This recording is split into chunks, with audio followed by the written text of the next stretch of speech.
अस्सलाम वालेकुम स्टूडेंट्स। ये बच्चे, आज हमारा टॉपिक है एडियंटम। स्टूडेंट्स, हमने ट्रिडोफाइट्स का मैंने आपको कल एक अहम टॉपिक बताया था, स्टील। उसके अंदर से एक ही हमने टाइप करनी है, दैट्स द एडियंटम। तो ये आपके सामने क्लासिफिकेशन लिखी हुई है, ये आपने ऐसे ही याद कर लेनी है। अच्छा, इसके साथ लिखा हुआ है made in hair fern. Sometime ऐसा होता है कि एडियंटम की बजाय क्वेश्चन मेडन हेयर फर्न पूछ लेते हैं, तो ये भी एडियंटम को भी कहते हैं।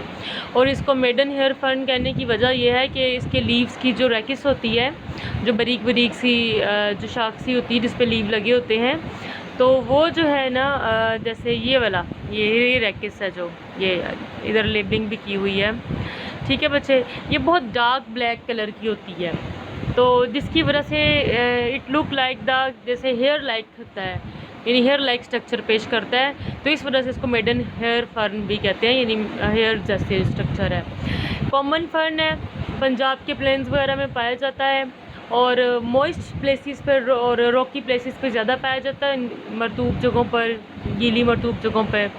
एडियंटम कैपिलस ये इसकी जो है बहुत जो इसकी अहम जीनस है। जी बच्चे, जनरल स्ट्रक्चर है, इसकी प्लांट बॉडी स्पोरोफाइट पर मुश्तमिल होती है। डेफिनेटली सेम वही प्रोसेस मौजूद होता है इसमें, अल्टरनेशन ऑफ जनरेशन का, यानी स्पोरोफाइट इनटू गमीटोफाइट और गमीटोफाइट इनटू स्पोरोफाइट। तो ये स्पोरोफाइट बॉडी जो है ये डिफ्रेंशिएटेड होती है स्टेम, लीव्स एंड रूट्स के अंदर। और जो राइजोम है, स्टेम इसका अंडरग्राउंड होता है और अंडरग्राउंड स्टेम को बोलते हैं राइजोम। और राइजोम के ऊपर एक ब्राउन कलर के लीव्स होते हैं जिसे पैलिया बोलते हैं। और इसके अलावा ये ब्राउन लीव्स होते हैं जो कि रूट्स के ऊपर वगैरह उसकी शाखों पर मौजूद होते हैं। जो दूसरे ये लीव्स होते हैं ग्रीन कलर के, जो फोटोसिंथेसिस का काम करते हैं, वो भी मौजूद होते हैं। तो ये बाइपिनेटली कंपाउंड लीव है। बाइपिनेटली मतलब आपने बी पेपर में पढ़ा भी हुआ है, जैसे ये एक लीव निकल रहा है, ये इसमें से फिर ये ऐसे लीव को पिनेट कहते हैं ना, तो ये इसमें से फिर निकल रहा है और इसमें से फिर ब्रांच आके फर्दर निकल रही है। और इस तरह के होते हैं, लाइक इस शेप के, इस तरह से इसके ऊपर लगे होते हैं सेकंड ऑर्डर के अंदर, इस तरह से। और यहाँ पर इसकी ये वीनेशन होती है, इस तरह से लीव होते हैं। तो ये होते हैं बाइपिनेट होते हैं। पहले एक शाख निकलती है जिसे पिन्नी कहते हैं, उसमें से फिर लीफलेट्स निकलते हैं जिसको पिन्यूल कहते हैं, वो जो हार्ट शेप मैंने भी आपको ड्रा करके दिखाए हैं। और एक ग्रीन कलर का होता है, ट्रायंगुलर इन होता है। फर्दर इसके अंदर मज़ीद लॉब्स होती हैं, लॉब्स जैसे मैंने आपको बताया इस तरह से ये लॉब्स होती है। और इन्हीं लीव्स के यहाँ पर करके ऐसे करके स्पोरेंजिया बनते हैं। और समटाइम इसका एक लोब वाला हिस्सा इसके ऊपर ऐसे कवर कर देता है, यानी फोल्ड हो जाता है, तो इसको फॉल्स इंड्यूसम कहते हैं। और इसके अलावा जब ये यंग होते हैं इसके लीव्स, तो वो फोल्ड होते रहते हैं अंदर की जानिब, और with the passage of A time ये खुलते रहते हैं।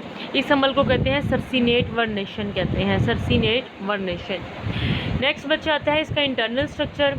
इंटरनल स्ट्रक्चर राइजोम का आता है। सबसे पहले ये देखिए आपके सामने ड्रा किया हुआ है इंटरनल स्ट्रक्चर, फिर राइजोम ये एपिडर्मस है, उसके बाद ये कॉर्टेक्स वाला हिस्सा आ रहा है, ये आउटर एंडोडर्मस आ रही है, फिर फ्लोएम आ रहा है, उसके बाद ये जाइलम वाला हिस्सा है, फिर इनर फ्लोएम और फिर इनर एंडोडर्मस आ रही है। तो इसके डिक्टायोस्टील, कल मैंने आपको स्टील की टाइप्स बताई थी, तो ये डिक्टायोस्टील्स हैं। तो आहिस्ता आहिस्ता ये सोलन स्टील्स भी बन जाती है जब इसमें ये पित्त दरमियान में मौजूद है। तो बाकी उसकी जो कल हमने आपको स्टील की टाइप पढ़ाई थी, उसमें से डिक्टायोस्टील टाइप यानी ये मौजूद होती है। ये वही पार्ट्स हैं जो मैंने आपको भी बताया, एपिडर्मस है, कॉर्टेक्स है जो कि स्क्लेरेन्काइमा सेल्स पर मुश्तमिल होती है, और पेरिसेकल और एंडोडर्मस भी इसके अंदर मौजूद है। और ये देखिए अभी अगर आप देखो ये नॉर्मली पूरी कवर है, अगर यहाँ पर एक गैप बन जाए, समटाइम इसमें से एक गैप भी ज़ाहिर हो जाता है, जिसकी और आपको पता है कि अगर इसके स्टील के अंदर गैप बन जाए तो फिर ये सॉलिड स्टील बन जाती है। तो आहिस्ता आहिस्ता अगर गैप ज़ाहिर हो जाए तो डिक्टायोस्टील जो है सॉलिड स्टील में चेंज हो जाती है।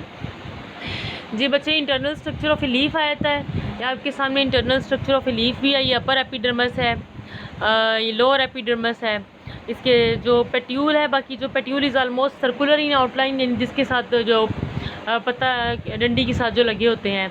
एपिडर्मस की नीचे की जानिब हाइपोडर्मस होती है जो कि 2 से 3 लेयर पर मुश्तमिल होती है। ये अपर एपिडर्मस है, उसके नीचे देखो आप ये काफ़ी सारी लेयर, ये जो लोब्ड हिस्सा नज़र आ रहा है, ये हाइपोडर्मस आता है जो स्क्लेरेन्काइमा सेल पर मुश्तमिल होती है। इसके नीचे समटाइम पैरेन्काइमा भी मौजूद होते हैं। और डेफिनेटली इसमें वेस्कुलर बंडल की सप्लाई होती है, इन स्टील मौजूद होती है, जिससे ब्रांचेस वगैरह निकलती हैं जो पिन्नी और पिन्यूल को सप्लाई की जाती है। यह आपके सामने internal structure of a root है। तो जो रूट का स्ट्रक्चर है, और अच्छा लीफ ब्लेड के अंदर बताया कि इसमें स्टोमेटा भी मौजूद होते हैं लोअर एपिडर्मिस के अंदर, यानी नीचे वाली जो एपिडर्मिस होती है उसमें स्टोमेटा भी मौजूद होते हैं, जाइलम और फ्लोएम भी मौजूद होते हैं।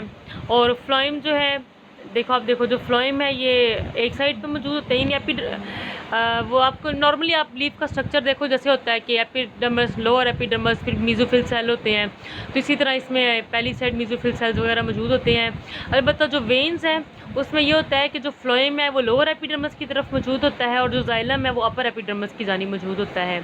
ठीक है बच्चे, आपके सामने ये एक और भी स्ट्रक्चर दिखाया हुआ है, ये लीफ है, ये देखिए फॉल्स इंड्यूसम है, ये लीफलेट, ये वेन्स है, ये जैसे आप देख सकते हो इसके अंदर। तो ये इधर से इसके अंदर वाली सरफेस पे लोब के इधर करके स्पोरेंजिया बने हुए हैं और ये सब इसको कवर कर लेता है, लीफ का हिस्सा ऐसे ऊपर की जानी फोल्ड होके। तो ये फॉल्स इंड्यूसम है, यानी कवर हुआ हिस्सा जो है वो मौजूद होता है। बाकी जो internal structure of a root है, ये आपके सामने स्ट्रक्चर रूट का स्ट्रक्चर है कि एपिडर्मिस है रूट का, ये स्क्लेरेन्काइमा सेल्स है जो काफ़ी लेयर पर मुश्तमिल होते हैं, यानी एपिकॉर्टेक्स आ गया है, एंडोडर्मिस की लेयर आ गई है, उसके बाद ये पेरिसाइकल की लेयर आ जाएगी है, उसके बाद ये फ्लोएम है और ये आगे है मेटाजाइलम और ये आगे प्रोजाइलम। प्रोजाइलम जो पहले जाइलम बना होता है और उसके तकसीम होने से जो बाद में बनता है जाइलम वो मेटाजाइलम होता है। तो ये इंटरनल स्ट्रक्चर है उसका रूट का। वैसे मैंने आपको असाइनमेंट भी दी थी कि आपने वो ड्रा करनी है स्टील की सारी डायग्राम, जो मुझे किसी ने भी चेक नहीं कराई है। Very poor response. And students, इसको नेक्स्ट हम कल कंटिन्यू करेंगे।